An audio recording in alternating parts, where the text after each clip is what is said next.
주간의 교통 이슈를 짚어봅니다. 위클리 교통 이슈 김경배 교통 전문위원과 함께합니다. 안녕하세요. 네, 안녕하십니까. 네, 오늘은 어떤 소식 전해주실 건가요? 행정안전부가 지난해 통계를 근거한 2018년 전국 지역별 안전지수 그리고 제한속도 10km를 낮추면 2분 정도만 늦어진다는 한국교통안전공단 실증 조사 결과에 이어서요. 또 겨울철 안전점검으로 차량 건강을 챙기면 치사율 2배가 높고 제동거리가 4.4배 길어지는 이 겨울철 눈길과 빙판도로 위험성에 대하자는 이런 소식을 준비해봤습니다. 네, 이 행정안전부가 해마다 전국 지역을 대상으로 한 안전지수를 공개하고 있는데요. 네. 교통을 비롯해서 치안 위험성 등 이런 여러 분야를 보는 거죠? 그렇습니다. 지난해 분석에 따른 올 현황은요. 안전사고에 의한 사망자 수는 감소가 됐지만 반대로 화재에 의한 사망자 수는 증가한 것으로 이렇게 나타났는데요. 네. 안전순위에서 교통사고는 서울 경기권, 화재는 인천과 경기, 그리고 범죄의 위험은 세종 전남, 생활안전에 대해서는 부산과 경기, 자살은 세종 경기, 그리고 감염병에 대해서는 울산과 경기, 이렇게 자연재해 분야에 대해서는 서울 충청권이 상대적으로 좀 양호한 것으로 이렇게 집계가 됐습니다. 네. 그래서 이제 교통사고와 자살 사망자 수는 꾸준하게 감소한 반면에 화재 사망은 2015년 249명에서 2017년 338명으로 증가한 상황이라 골든타임 진화를 막는 불법 주체는 정말 안 되겠습니다. 네, 이 전반적인 통계를 볼 수가 있는데요. 네. 항상 비유하게 되는 게 이 경제협력개발기구죠. OECD 네, 평균 대비 각 분야별로 비교한 수치라고 볼 수가 있는데 네. 어떤 결과가 나왔습니까? 네. 경제협력개발기구 평균 비교에서 화재와 범죄, 생활안전 수준은 전반적으로 양호한 편으로 이렇게 나타났습니다. 네. 교통사고와 자살, 감염병에 의한 분야별 사망자 수도 꾸준히 줄고 있는 것 역시 사실이지만 아직은 그래도 OECD 평균보다 높다는 게 문제가 되겠습니다. 네. 그리고 교통사고 사망자 수가 낮은 지역은요. 대부분이 6개소로 구성된 특별과 강역시 그리고 52개소로 구성된 자치구와의 이제 비교 대상이 되겠습니다. 결과적으로 8.1명꼴인 2017년 교통사고 사망자 수는요.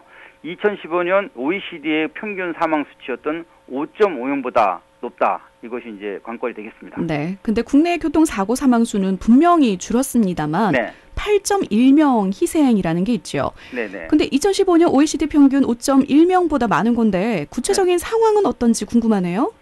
네, 지역안전지수 분야별 우회지표 현황은요. 2014년 4,489명에서 2017년 3,937명을 이제 근거로 했습니다. 네. 사망자 수를요. 근데 11월 기준을 이제 발표한 올 사고는요. 경찰청과 국토부가 전년 대비 10.1% 감소된 3,443명. 그리고 이제 교통안전 종합대책의 역정관리 대상이죠. 보행 사망자 수도 1,318명으로 네. 12.7%가 감소했다고 발표를 했습니다. 이제 이런 기준을 볼 때 8개 특별시와 광역시 전체 안전도 평가에서 서울 교통안전은 1등급이지만 범죄율에 있어서는 반대로 제일 낮은 네. 하위 등급 5등급이라고 볼 수 있겠습니다. 그리고 교통사고 위험 5등급인데 반해 범죄율 4등급인 광주 치안이 오히려 좀 서울보다 안전하지 않나 이런 생각이 들게 하고요. 네. 그리고 제주특별자치도 등 9개 광역도에서는 경기도가 교통사고 1등급이고 전라남도는 5등급으로 이렇게 분석이 됐습니다. 그렇군요.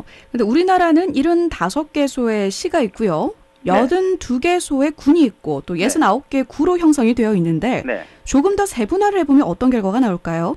네, 말씀하신 75개시 교통안전지수는 성남시와 안양, 수원, 광명, 부천이 연속 1등급 권위를 유지하고 있다고 합니다. 네. 그리고 82개소의 군에서는요, 기장군과 달성, 울주, 울릉, 증평이 연속 1등급이고요.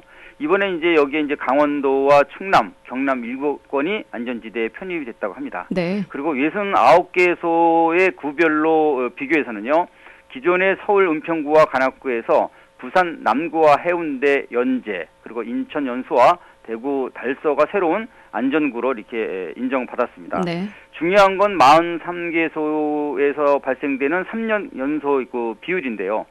39개소 등급은 계속 올라간다는 점인데 광양시와 함안군, 고성구에 이어서 대전 유성구와 울산 북구가 교통안전지수 표상이 됐습니다. 네, 근데 이 과속의 이유가 빨리 가기 위한 거다라고 저희는 생각을 하는데 네. 속도를 10km 정도 낮춰도 약 2분 정도만 더 소요가 된다는 결과가 나왔다면서요? 네, 맞습니다.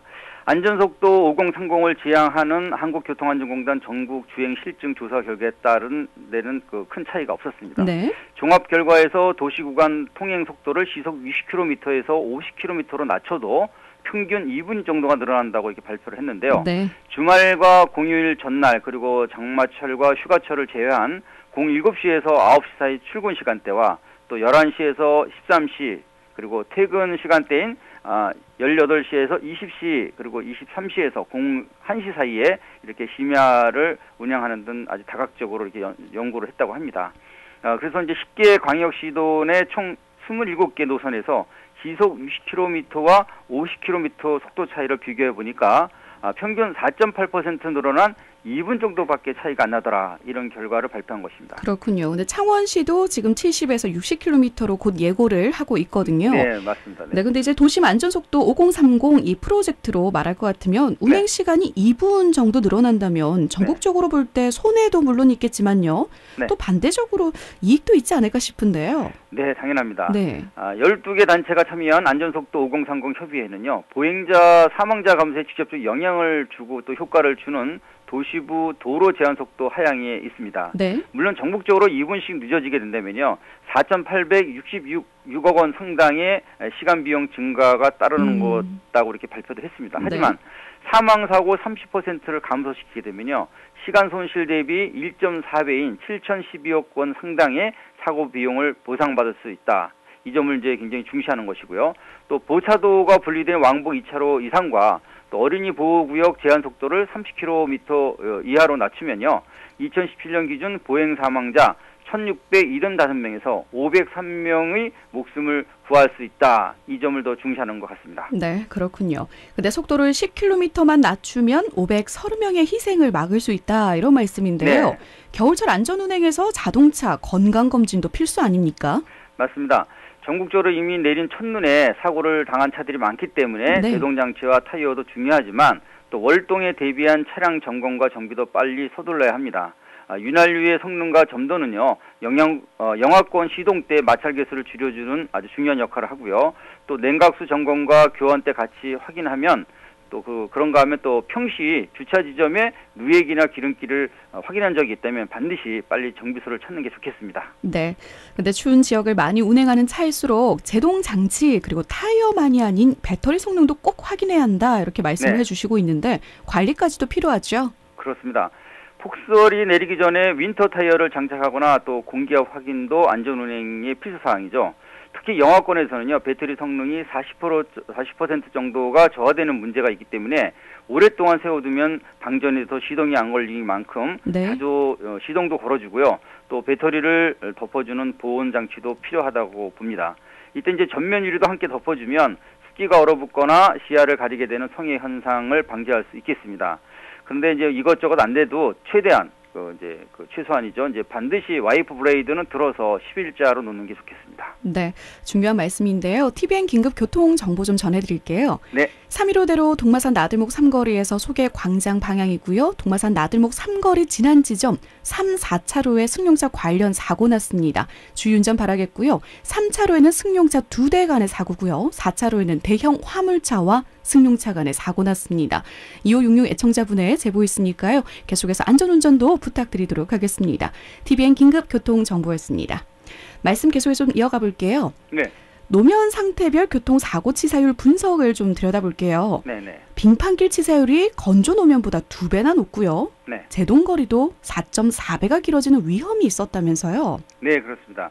2015년에서 2017년 사이 그 노면 상태별 교통사고 치사율 비교 결과를 보게 되면요. 네. 건조 노면 치사율은 1.87명인데 빙판에서는 1.95배로 높아졌죠. 그래서 3.65명이 이렇게 사망하고 다치는 것으로 분석됐습니다. 네. 그래서 이제 교통안전공단의 승용차 실차 실험 거리에서도요. 11m인 50km 속도가 이제 마른 노면 제동 거리가 이제 빙판길에서는 무려 48.3m로 4.4배가 이렇게 늘어났습니다. 또 하나는 맑은 날 대비 눈길 교통사고 치사율인데요. 1.6배가 높고 사망자의 13.7%는요. 미끄러져서 중앙선을 침범했다 이런 결과가 나오고 있습니다. 네.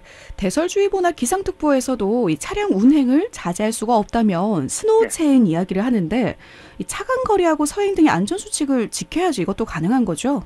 그렇습니다. 그럼 뭐 네. 최소한 그렇게 해주셔야죠. 근데 워낙 근데 그 노면 변수가 많기 때문에 앞차와 충분한 안전거리를 확보하고 또 서행 운전 기본 수칙이지만은 때론 조향과 아까 좀 말씀드린 것처럼 중앙선을 넘는 제동 장치를 무색하게 만드는 그런 위험한 상황이 있죠. 그게 바로 이제 중앙선을 넘게 되는 상황인데요. 네. 3년간 비교 분석한 사고 자료에 따르게 되면요. 맑은 날 19만 6,339건의 사고로 1.8%인 3,595명이 사망을 했습니다. 그리고 눈 올 때는 1,235건 사고 발생해서 34명이 숨졌지만요. 비율 면을 봤을 때는 2.8%가 치사율을 기록하고 있습니다.